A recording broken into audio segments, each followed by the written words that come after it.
In my opinion, this is just based off my observations, people I've worked with, and it always matters what's going on with the rest of the chart, how a placement is integrated, etc. But with that said, being very general across the board, I have found that Cancer Moon, in terms of working with it and relating with that planet, is harder than the other domicile placements. There's a few reasons for this. First of all, the moon is our emotional self, and yes, it's at home in the sign of Cancer, but it's also always fluctuating. The moon itself is a trip in astrology because it's orbiting us. It's not orbiting the sun, so it is flying through the zodiac exponentially quicker than any other planet. Our world right now isn't really set up to nurture the water element. It's a solar society that we live in. How we raise children and what we teach them in school and what we teach them in society, we teach them the power of work ethic, working really hard, maybe working long hours, earth.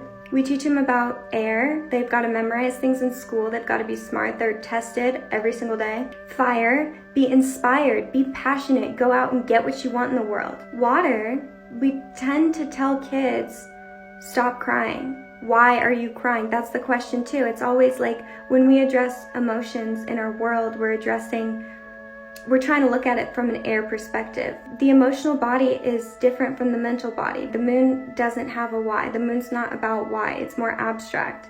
And so when you have a Cancer moon at home, your emotions aren't going to make sense because lunar moon isn't supposed to make sense. Relating in the current world and society with a very strong emotional awareness that doesn't make sense and isn't something you can explain to other people, kind of uncomfortable. To all my beautiful Cancer moons out there, you don't need to explain yourself. You're not going to be able to explain everything that your Cancer moon is feeling, but it's real and it's valid, and whenever you're going through it, it will pass.